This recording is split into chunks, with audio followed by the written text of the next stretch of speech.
Hi everyone, welcome to Module 5 of the Fingerpicking course. So the whole point of Module 5 and the whole song that's based around it is Landslide by Fleetwood Mac.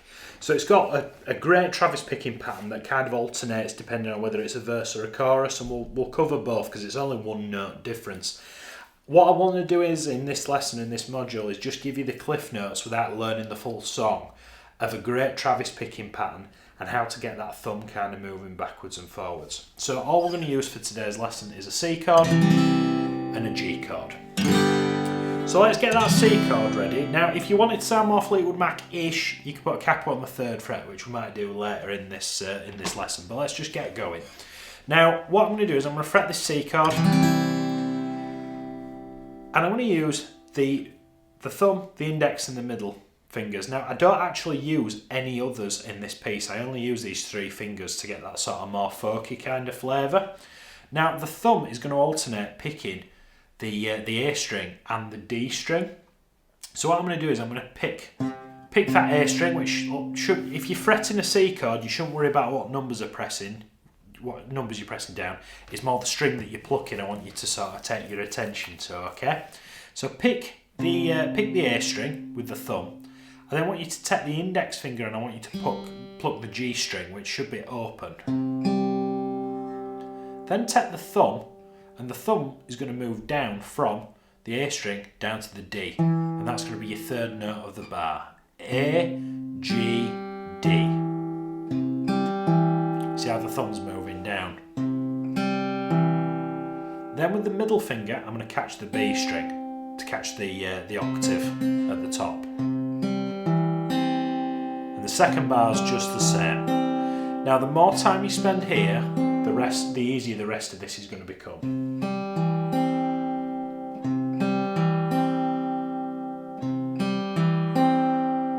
Pause that and get that on D fingers for me. And this is the first half of the pattern.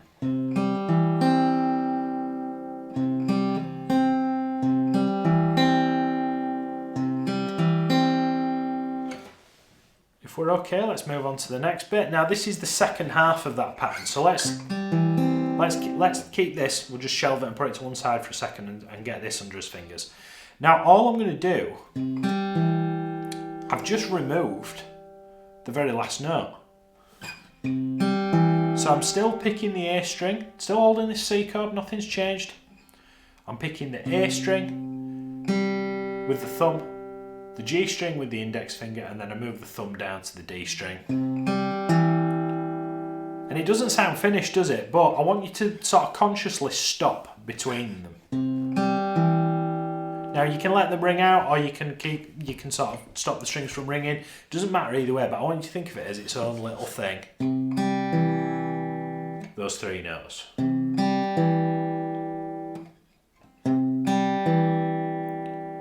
Get that on D fingers. If you're happy with that, we're going to glue those 2 together. So if you imagine here where my finger is, if we sort of put an imaginary line here, this is exercise 1, this side of the fence is exercise 2, and we're going to put them together. So let's have a go at exercise 1 up to the midpoint of the bar.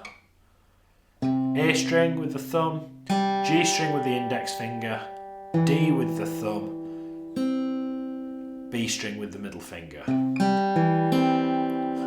then over at this side of the fence, we're going to catch the other bits. Now, can you see? Watch my thumb.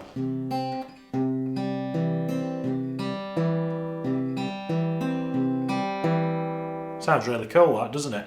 But notice how the last note of the bar is the longest note. Everything else is a quaver. Try it with a C chord.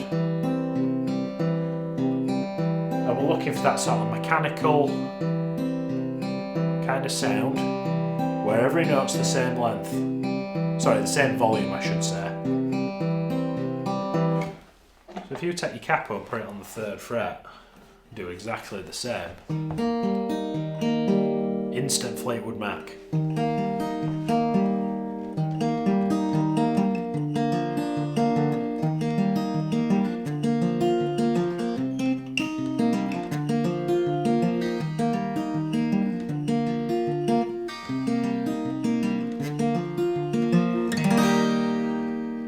such a cool song. Pause and get that under your fingers. Now, at this point in the song, you've got the verse. It's full lesson of this on YouTube.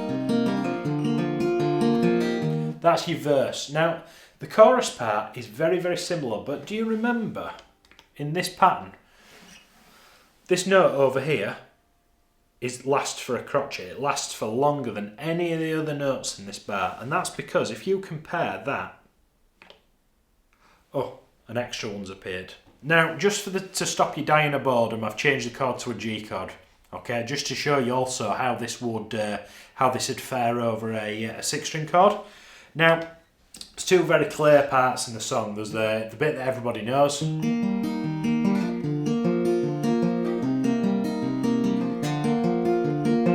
But then there's the...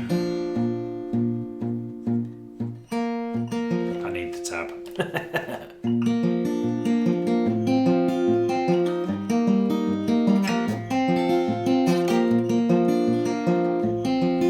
So the more folky kind of, which I'm going to dub chorus, but it's the B section of the song.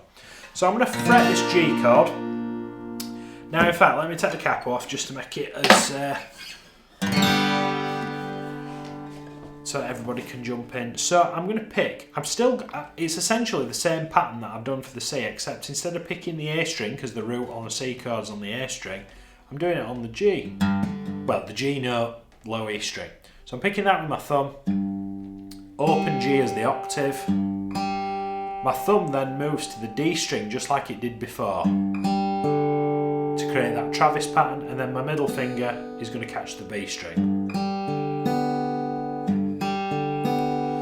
I then do the same 3 notes like I did previously, low E, G, D, but then can you see how I'm going to pick that again?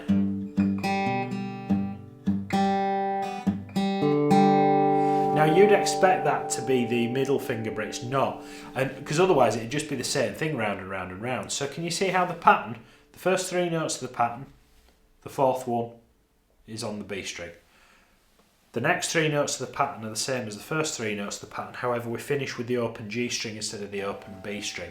And what that does,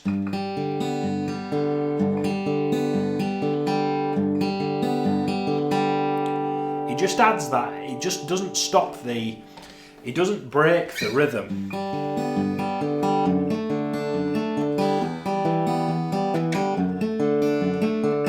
See that up close.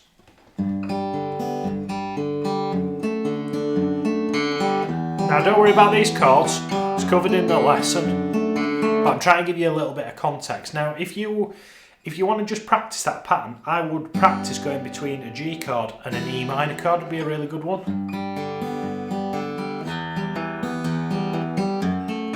I keep going to D over F sharp because of my muscle memory.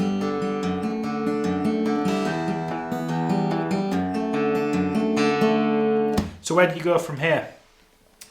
That's a great couch exercise, and what I mean by couch exercise is pick a couple of chords, put something naff on telly, and just keep. It's not really what this hand's doing; it's what this hand's doing, and it's just going round and round and round it to the point where, when you were doing strumming patterns for the first time, now something like down, down, up sort of falls out of your fingers because it's in there. We're looking to, instead of getting the muscle memory that way, we're looking to get it that way. So what did you think of that? Let me know in the comments. Hopefully this is going to help you get through the Landslide lesson a little bit more, because it is really a popular piece. And how do you feel the fingerpicking course is going so far? Let me know in the comments. I'll see you next week for another acoustic guitar lesson. Thank you so much.